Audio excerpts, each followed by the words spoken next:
Et bonjour à toi. Si je vous dis descendre en bas et monter en haut, que me dites-vous? Pléonasme, répétition.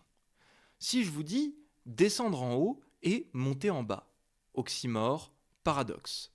Mais je suis sûr que beaucoup d'entre vous ont déjà fait ces erreurs et les font peut-être encore. Je suis sûr que des petits malins sont déjà venus se moquer de vous et vous ont pris de haut à cause de ces fautes de français.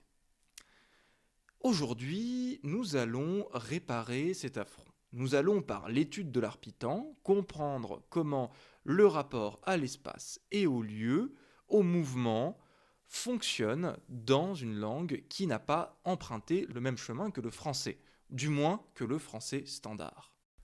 Nous allons également pouvoir explorer un aspect de la langue arpitane que l'on ne retrouve pas en français standard. Nous allons pouvoir voir Slitchou Karkaru, un mais dans l'arpétan, ce petit quelque chose en plus dans l'arpitan. Le langage est un outil. Imaginez un peu, vous êtes un paysan, un artisan, une dentelière, un marchand. Vous vivez dans le fond d'une vallée savoyarde. Ça peut être il y a 200 ans ou bien même il y a 60 ans. Vous passez votre temps à aller d'un lieu à un autre, d'un village, à un champ, à un bois communal, à la maison d'un ami, et votre rapport à l'espace n'est pas le même que celui d'un monchu, que celui d'un homme de la ville. Tous vos déplacements sont conditionnés par le relief, par des montées, des dévers, des bosses, des descentes, plus ou moins raides, parfois des plats, des trous, etc. Lui, le Monchu, vit dans un monde où tout est à plat. Les routes sont peu pentues, lorsqu'il monte, c'est à la verticale, par un escalier ou par un ascenseur. La langue, avant d'être un objet de pure esthétique, avant d'être une poésie, avant d'être une chanson, avant d'être un discours, la langue est un outil. Elle sert à transmettre une information. Pour que cet outil soit efficace, il est nécessaire que l'information soit la plus compacte possible, la plus rapide à transmettre, par des mots ou des phraséologismes plus courts. Mais la langue ne peut pas compacter toutes les informations. Ainsi, un choix est fait de prioriser certains types d'informations, celles qui sont le plus couramment utilisées. Pour les arpitanophones, habitant des montagnes, les déplacements étant complexes, beaucoup d'éléments du langage tendent à les décrire de la façon la plus synthétique possible, d'une façon même plus synthétique qu'en français standard. En linguistique, on parle de déixis ou déixis spatial pour exprimer cette notion d'espace et ce rapport entre la personne, son environnement, ses déplacements. En français, comme dans beaucoup d'autres langues, on retrouve même la déixis pour parler du déplacement physique dans un espace donné et du déplacement temporel. On va utiliser l'adverbe avant pour dire que Léo t'attend juste avant la maison verte, ou bien avant, Léo était un enfant joyeux. Cette déixis varie selon les langues. Le russe aura deux façons de dire où, par exemple, gdie et kuda. L'anglais aura ses spécificités propres. Faut-il utiliser at, in, to dans telle ou telle situation? L'arpitan ne fait pas exception et possède sa propre déixis que nous allons étudier. Position absolue et position relative. Est-ce que vous vous a déjà emmerdé sur votre français, sur vos expressions comme monter en haut ou descendre en bas? Ce que tu dis n'a aucun sens. Ah bah oui, c'est un pléonasme, tu répètes deux fois la même information, et puis tu ne peux pas monter en bas et descendre en haut, voirf, je parle si bien français, je suis si intelligent. Eh bien, il est temps d'apprendre aux grammaires nazis une bonne leçon et de leur faire comprendre qu'aujourd'hui, ils sont tombés sur encore plus con qu'eux. Parce que si on peut monter en bas et descendre en haut. Pour cet exposé, nous allons beaucoup nous aider de cet article universitaire qui nous vient de Neuchâtel, en Suisse, monter en haut et descendre en bas, les verbes de déplacement dans les parlers franco-provençaux et dans les langues romanes voisines. Il a été produit par Federica Diemo ou Diemose. On ne sait jamais vraiment avec les noms de famille d'origine franco-provençale si le Z est prononcé, ça varie assez souvent. Et vous voyez en haut dans le petit encadré en gris tous les gens qui ont pu travailler également sur ces questions-là. Et étant donné qu'aujourd'hui je suis un gros flemmard, je vais littéralement prendre des extraits de son article, vous les lire, et évidemment si vous voulez lire l'article en entier, ce que je vous enjoins à faire après cette vidéo, si jamais le sujet vous intéresse, vous le trouverez en description. Dans l'énoncé, ma voisine est née à Sierre, notre informatrice d'Arbes précise spontanément que Sierre se trouve en haut, dans la vallée du Rhône. Et Vugine, l'inae amont à Chire. Ma voisine est née en haut à Sierre. En réalité, Arbes est situé à une altitude de 1146 mètres, alors que Sierre, dans la plaine du Rhône, se trouve à 533 mètres. En haut ne désigne donc pas toujours l'altitude absolue, mais, dans ce cas précis, une position relative par rapport au cours du Rhône. Les adverbes amont, remplacés par sus dans l'est du Valais, et en haut, peuvent avoir différentes significations selon les localités. Ok, donc là je suis sur un site qui montre une carte de Suisse en 3D pour que vous puissiez un petit peu repérer et vous représenter ce dont parle l'autrice. Donc Sierre se trouve juste ici, là, vous voyez du coup le lac Léman à côté. Vous avez Sierre et Arba, ça va être un petit peu plus loin. Donc là, vous voyez la montagne. Et Arba est ici. Donc vous voyez bien que Arba est un petit peu plus en altitude que Sierre, même carrément. Et ici, vous voyez donc le Rhône qui descend la vallée et qui sert donc de référent pour définir la situation géographique et surtout l'altitude d'un objet dans les patois de la vallée. Voilà. Comme pour le parler d'Arbes, dans la vallée d'Entremont, Amont correspond à la direction qu'on prend en remontant le cours de la rivière. Ina s'applique aux deux versants. Muret, 1926. Quant au témoin de Nande, en répondant à la question « Où êtes-vous né ?», il précise spontanément « Moi, je suis né à Mont, Haute-Nanda ». Je dis Amont, Haute-Nande, pas en haut, parce que ce n'est pas si pentu pour aller jusqu'à Mont, Haute-Nanda. Donc bon, pour paraphraser, vous comprenez bien ce concept de position relative. Ici, relative à quoi? Relative au Rhône. En fait, on est en haut par rapport au Rhône, non pas par rapport de façon absolue à la position propre de l'individu dans l'espace. Il y en a une qui est née à Arbes, qui est censée être plus haute que celle qui est née à Sierre, mais non, on va considérer que celle qui est née à Sierre, elle est aussi née en haut, parce que c'est par rapport au Rhône, donc relatif, pas absolu, relatif. Bon, alors depuis tout à l'heure, je vous rabats les oreilles avec deux concepts, l'aval et l'amont. Mais qu'est-ce qu'il y a comme différence? Pourquoi, dans beaucoup de cas, on parle de ce qui est en haut sous le terme amont et ce qui est en bas sous le terme aval? Alors, pour vous expliquer très simplement, je vais utiliser donc cet ouvrage, Grammaire savoyarda morphologie, en albanais. Donc l'albanais, c'est pas dans le sens l'albanais des Balkans, mais l'albanais de Saint-Alban-en-Liesse, donc pas très loin de Chambéry, qui a été collecté par Roger Viret. C'est dans des patois sur lesquels on a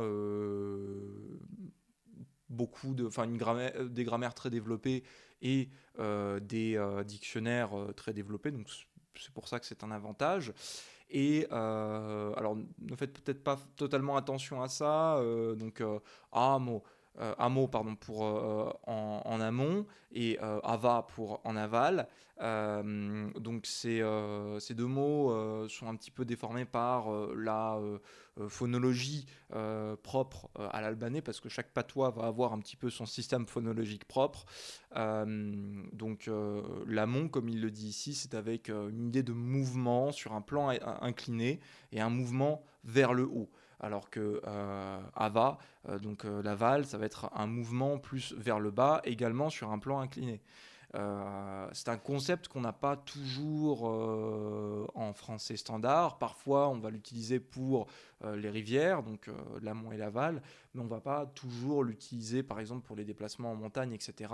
Et on va avoir après que, effectivement, ce sont des idées qui sont beaucoup plus utilisées dans la DX6 et dans la grammaire et la communication en patois arpitan.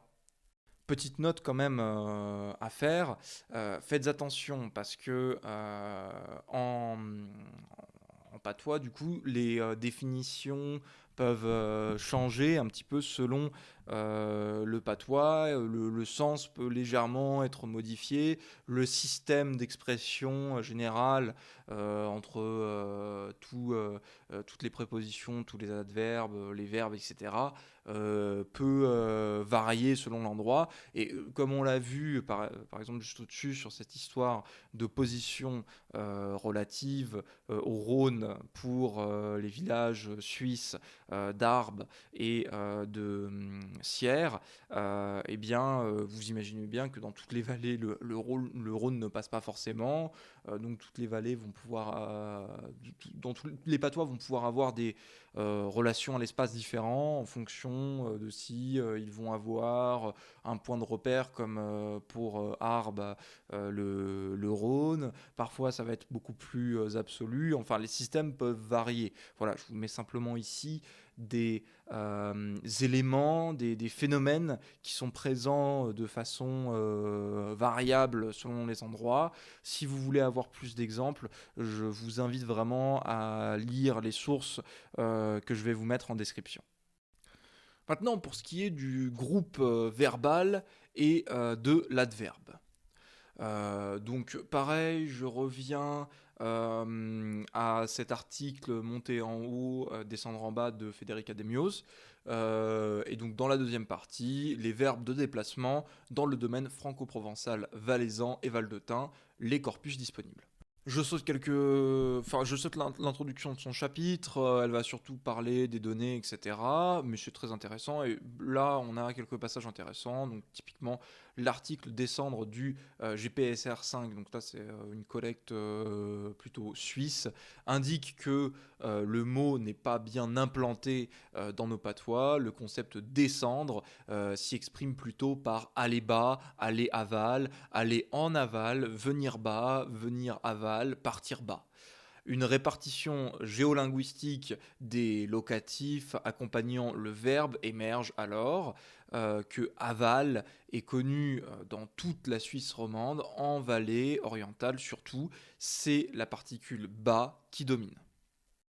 Dans les parlers franco-provençaux de France, les deux questions descendre et on monte de l'ALJA, n'ont pas donné matière à une carte. Les réponses se trouvent dans des encarts aux cartes 129, une montée, et 131, une descente. Ces matériaux montrent que les formes verbales suivies d'un locatif sont rares dans ces parlers. Pour descendre, on ne relève que deux occurrences du type partir, aval. À la question on monte, seuls 3 locuteurs de Haute-Savoie et 2 en Savoie reformulent en disant on va à Mont ou aller en haut. Pour le versant italien du franco-provençal, l'analyse des matériaux inédits de l'APV apporte quelques éléments supplémentaires. Donc quand elle parle de versant italien, ça va surtout se concentrer autour du Val d'Aoste. À la question on monte, sur 16 points d'enquête, 7 locuteurs reformulent l'énoncé en utilisant la forme verbale d'aller suivie du locatif en haut. On va, je vais, nous allons en haut. Alors que 9 autres disent on monte. Par ailleurs, on observe une répartition géolinguistique de deux types lexicaux. La partie occidentale la partie occidentale de la région utilise le type Poya, 6 occurrences, alors que la partie centrale utilise la forme Manta, 3 occurrences. Pour la question je suis descendu trop vite, 8 témoins disent je suis venu aller en bas. 7 emploient la forme verbale correspondante à descendre et le locuteur de Rennes-Saint-Georges la forme pléonastique je suis descendu en bas. Ces deux cartes attestent ainsi un usage possible de la structure verbe plus locatif. Alors, je vais faire un petit détour par le dictionnaire de Savoyard de Roger Viré, parce que ça reste quand même intéressant. Alors, ça n'a pas forcément... Enfin, plutôt ce que je vais dire là n'a pas forcément la même valeur, ça n'a pas une valeur académique, parce que le dictionnaire de Roger Viré, faut le manipuler en sachant un petit peu comment chacune des collectes dans chaque commune a été faite. Pour ceux qui ne le connaissent pas, donc du coup, ça peut vous paraître bizarre, mais chaque article va donc être un article en français. On va avoir d'abord les mots les plus répandus et les plus évidents, une traduction littérale de la chose. Euh, c'est écrit avec une graphie de Conflans un petit peu réadaptée par Roger Viré lui-même pour permettre vraiment quelque chose de très dialectal, très distingué selon les différentes prononciations des différents patois. Et donc chaque forme, comme vous voyez ici, je sais pas là, Déchèdre, va avoir ces occurrences donc selon les communes qui seront notées. Donc là par exemple, vous pouvez soit avoir sous la forme de trois lettres, donc en abréviation, donc Albe pour Saint-Alban, ou un numéro, donc 001 c'est Saint-Alban, Anne c'est Annecy, en 003 du coup, voilà, pour vous y retrouver un petit peu. Donc évidemment on retrouve la forme descendre, effectivement, mais on va aussi retrouver sur une aire géographique plus ou moins large une forme du coup telle que aller aval ou aller bas. Donc là du coup vous avez le verbe, là par exemple MPL 189, c'est Mako Laplagne. Donc vous voyez qu'on retrouve cette occurrence aussi en Savoie sur une zone géographique peut-être un peu plus large, c'est pas forcément uniquement concentré autour de la Haute-Savoie. Pareil, moda, donc moda ça peut servir à dire bouger ou se promener par exemple, selon les différents patois, ça peut avoir un sens différent, donc moda bas, moda aval, donc 189 retour de Mako-la-Plagne. On est donc sur une zone géographique plus ou moins large. Et donc là, oui, effectivement, il y a ces données-là. Après, c'est pas forcément des données. Enfin voilà, c'est des données qui sont à utiliser dans un cadre un petit peu avec prudence parce que toutes les collectes n'ont pas été faites de la même façon, etc. Donc il faut à chaque fois, si jamais on veut vraiment être scientifique, aller revoir les sources que donne Roger Viré au début de son livre, aller s'informer sur la façon dont la collecte a été opérée, par qui, comment. Parfois c'est fait par des personnes qui ne sont pas forcément des professionnels de la langue. Donc voilà, faut manipuler ces données avec une certaine précaution. Mais on a quand même des occurrences un peu plus larges. Et puis là, pour cet exposé, j'ai envie de dire que ça suffit un petit peu. On va dire qu'on peut danser sur les deux pieds en savoyard. Pour revenir à Federica Di Mioz, elle nous redonne encore quelques petits exemples dans cette même partie 2. En ce qui concerne les verbes de déplacement, se référant aux notions de monter et de descendre qui nous intéressent ici, 10 énoncés ont été soumis à nos témoins. Pour l'énoncé, pour monter sur le toit, je prends une échelle. 10 témoins ont utilisé la forme du verbe aller, seul. 12 témoins ont préféré utiliser le verbe aller suivi de l'adverbe en haut. Cette question n'avait été posée qu'aux témoins masculins. Les locuteurs d'Evolen et de Bion disent Porala shigeshlo tekyo prange une échelle. Pour aller en haut du toit, je prends une échelle. Palisi shlo tete mfaprendi l'echila. Pour aller en haut sur le toit, il me faut prendre l'échelle. Quant au témoin de Tornion, en vallée d'Aoste, il a utilisé le verbe monter, renforcé par la préposition dessus. Pe poi dessus la tête, mais faut prendre l'ici là. Pour monter dessus le toit, il me faut prendre l'échelle. On va en venir à la dernière partie de cette vidéo. On va notamment voir les prépositions complexes et tous les autres adverbes, conjonctions, etc. Notamment chez Roger Viré, parce que ça va être très intéressant. Mais avant ça, la préposition complexe, qu'est-ce que c'est? La préposition complexe, c'est une construction, au moins partiellement figée, qui équivaut à une préposition simple.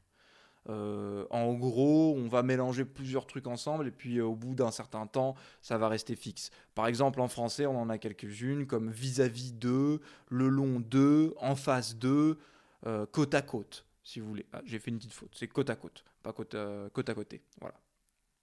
Donc là, pareil, du coup, on va plutôt aller sur le livre de Roger Viré, donc Grammaire savoyarde. Morphologie. Il y a 2 livres de grammaire pour l'albanais, du coup.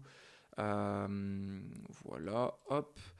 Donc vous avez cette section, page 65, qui va se concentrer sur les adverbes de lieu, ou comme ils les appellent en savoyard, adverbes d'edre. Donc on va en retrouver plusieurs, à lieu, ailleurs, donc là ça reste comme en français. On commence avec ceux que je vous ai déjà montrés, donc hameau pour amont. Vous voyez plusieurs formes et plusieurs variantes, comme par exemple piamo, pliamo, pour plus en amont, plus en haut. Onmolion, piamo, un peu plus en haut. Ari pour arrière, ava, vous l'avez déjà vu. Ici c'est intéressant parce que ici on va retrouver plusieurs formes dans son patois. Donc pour le mien, côté tarentaise, ça va être un peu plus stable. Nous on a juste tché, iché, mais lui il va avoir ché, iché. Et il va avoir d'autres variantes, on va les voir juste en dessous. Donc chez les par exemple, ça vous connaissez. Hop, et vous allez avoir tié. Par exemple, ici, qui va servir à montrer une certaine fixité. Donc, tiedamo, ici, là, en haut, tiedari, ici, derrière, tiedava. Voilà, vous avez des nuances que vous ne retrouvez pas forcément en français. Vous avez tout un tas d'explications qui vont être très précises au niveau de la déixie spatiale, du coup, de ce rapport à l'espace que nous a décrit Roger Viré. Donc, diétier, ici, là-dedans, diotier, ici, dehors. Donc une caractéristique aussi intéressante de son patois, ça va être la suppression de certains verbes dans certains phraséologismes. Donc ici par exemple pour damo, donc il y a des petites nuances entre amo et damo. Donc damo donc c'est en amont, en haut, sans mouvement sur un plan incliné. Donc al damo, il est en amont. Donc vous avez al qui est le pronom il si vous voulez, et damo qui décrit du coup avec l'adverbe sa situation géographique. On a donc une suppression du verbe être, pareil pour al dava. Donc il est en bas, il est en aval par rapport à nous, donc position relative comme d'habitude. Et vous avez ici pareillement la suppression du verbe être, vous la revoyez ici. Pareil, encore des nuances, donc les, vous avez aussi V qui veut vouloir dire loin, donc là une composition, donc avec les, la, LA accent, V, loin, loin au loin, parti avec un mouvement d'éloignement. Vous retrouvez encore les mêmes caractéristiques, à l'évé, il est parti, il s'est mis en route, mais on peut encore le voir, il s'éloigne. Donc là, vous avez vraiment tout un tas de nuances qu'on ne retrouve pas forcément en français. Enfin bref, je vais peut-être pas vous faire toute sa grammaire, parce qu'il y a vraiment beaucoup de données, mais vous voyez bien ici que vous avez tout un tas de nuances qui sont exprimées. Pareillement, vous pouvez aller voir son dictionnaire du Savoyard si vous voulez aller comparer dans les différents articles les différents patois de Savoie. Euh, Vous avez encore beaucoup de choses à découvrir, mais du coup, restez ouvert sur cette idée qu'il y a une DX6 qui est complètement différente, un rapport à l'espace qui est assez différent du français standard, qui en fait est en réalité bien plus appauvri que ce qu'on va retrouver ici, quoi. Donc pour ce qui est de l'ouverture, je dirais simplement que c'est pas forcément quelque chose qui est uniquement propre aux Savoyards ou à l'Arpitan, pardon, en général. Ce sont des phénomènes qu'on peut retrouver dans tout un tas d'autres langues, notamment une DX6 comparable peut être retrouvée en romanche, du moins c'est ce que va étudier l'article précédemment cité de Démiose. Et dans d'autres articles, donc je vous les mets en description, etc., on nous parle aussi de langue du Caucase qui pourrait avoir des DX6 similaires. N'oubliez pas que la DX6 spatiale, très souvent, elle va changer d'une langue à l'autre. Ce sont des phénomènes qui ne vont pas uniquement varier selon les familles de langues telles que l'on les entend classiquement, langue romane, langue germanique, langue slave, etc.